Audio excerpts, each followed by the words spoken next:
بسم اللہ الرحمن الرحیم۔ آداب ناظرین، حیدرآباد سکندرآباد میں پولنگ کا پرسنٹیج بہت کم رہا۔ اس پر سبھی کو حیرت ہے، تعجب بھی ہے، اور اس تعجب پر ہمیں حیرت ہے کیونکہ یہ وہی لوگ کہہ رہے ہیں جو ووٹ ڈالنے کے لیے اپنے گھر سے باہر نہیں نکلے۔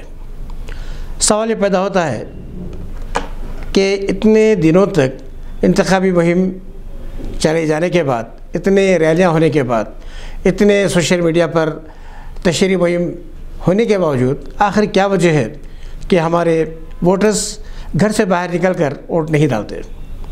کیا وقت کے ساتھ ساتھ دستوری حق سے دلچسپی کم ہوتی جا رہی ہے؟ کیا جو امیدوار میدان میں ہیں ان سے کوئی دلچسپی نہیں ہے، یا کوئی اور وجہ ہے؟ اس کا جواب ایک ہی ہو سکتا ہے۔ ایک تو یہ کہ جب کبھی حالات پرامن ہو، لا اینڈ آرڈر کا مسئلہ نہ ہو، اس وقت یہ ذہن میں رہتا کہ بھائی کچھ ہونے والا ہی نہیں ہے تو ووٹ کس کے لیے ڈالیں۔ اسی لیے راحت اندوری نے خوب کہا تھا کہ دیکھنا کہ کہیں چناؤ تو نہیں ہے، کہ جب کبھی انتخابات کا موسم شروع ہوتا ہے تو پھر خبرانہ فسادات کو ہوا دی جاتی ہے۔ جب دو فرقوں میں تناؤ بڑھتا جاتا ہے تو ووٹ ڈالنے کی مہم بھی شدت اختیار کرتی ہے۔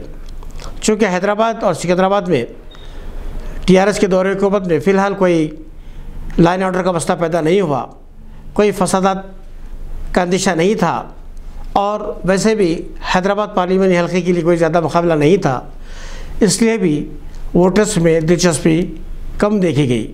مگر سکندرآباد میں سب سے کم پولنگ کیوں ہوئی، یہ سوال اپنی جگہ پہ ہے۔ کہیں ایسا تو نہیں کہ مسٹر دتاتریہ کو ٹکٹ دینے کی وجہ سے ان کا کوئی طبقہ BJP سے ناراض تھا؟ کیا ایسا تو نہیں کہ انٹرنل کئی جماعتیں مل کر کسی ایک جماعت کو ووٹ دینے کا تہیہ کر چکی تھی؟ یہ باتیں اپنی جگہ پر ہے۔ کسی نے کیا خوب سوشل میڈیا پر لکھا ہے کہ اگر حیدرآباد اور سکندرآباد میں پولنگ کا پرسنٹیج بڑھانا ہو تو رات کے 11 بجے سے صبح کے 4 بجے تک پولنگ رکھی جائے، کیونکہ یہ حیدرآباد کا ماحول ہو چکا ہے کہ تمام نوجوان راتوں میں نظر آتے ہیں، راتوں میں ہی ان کی سرگرمیاں نظر آتی ہیں۔ خیر، یہ تو ایک مذاق کے طور پر بات کہی گئی، مگر اس پہ کہیں نہ کہیں حقیقت نظر آتی ہے۔ دوسری بات کہ جس طرح سے ہم سوشل میڈیا پر بہت زیادہ ایکٹیو ہو گئے ہیں، ہم تبصرے بھی کرتے ہیں سوشل میڈیا پر، وقت سے پہلے نتائج کا اعلان بھی کرتے ہیں سوشل میڈیا پر، تو کیا یہ ممکن ہے کہ 2023 کا الیکشن آن لائن ہو جائے؟ جس طرح انڈین آئیڈل، سارےگاما، ناچ بلیے، اس جیسے کئی ریالٹی شو کے نتائج اور اس کے فیصلے آن لائن ووٹنگ کی بنیاد پر ہوتے ہیں، کیا ایسا ممکن ہے کہ اگلے 5 برس بعد ہمارے اسمبلی اور پارلیمانی الیکشن بھی آن لائن ہو جائے؟ اگر ایسا ہوتا ہے، اگر موبائل سے اپنے امیدوار کو منتخب کرنے کی اجازت دی جائے تو یقیناً 100% پولنگ ممکن ہے۔ آج ہو سکتا ہے کہ میری بات مذاق میں لی جائے، مگر آنے والے 5 برسوں میں ایسا ہونا ناممکن نہیں ہے، اور وقت کے ساتھ ساتھ اپنے آپ کو بدلنے کی ضرورت ہے۔ جس طرح سے بیلٹ پیپر ختم کر دیا گیا تھا، EVM مشین کو عام کر دیا گیا تھا، مگر جب نظام آباد پارلیمانی حلقے میں جب امیدواروں کی تعداد 150 سے زیادہ پہنچ گئی، جو EVM میں ان کے نام آنا مشکل تھا، تو بیلٹ پیپر کا احیاء کیا گیا۔ تو آج کے دور میں ماضی کو حال بنایا جاتا ہے اور حال کو ماضی بنایا جا سکتا ہے۔ بہرحال انتخابات ہماری جمہوری زندگی کا سب سے اہم حصہ ہے، یہ ہمارا دستوری حق ہے۔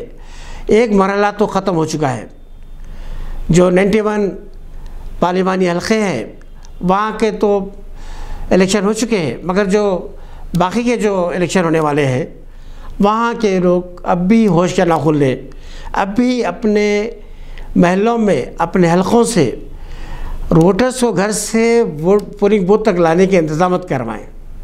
جب تک یہ نہیں ہوگا تو آہستہ آہستہ یہ الیکشن کہیں ایسا نہ ہو کہ ختم ہو جائے۔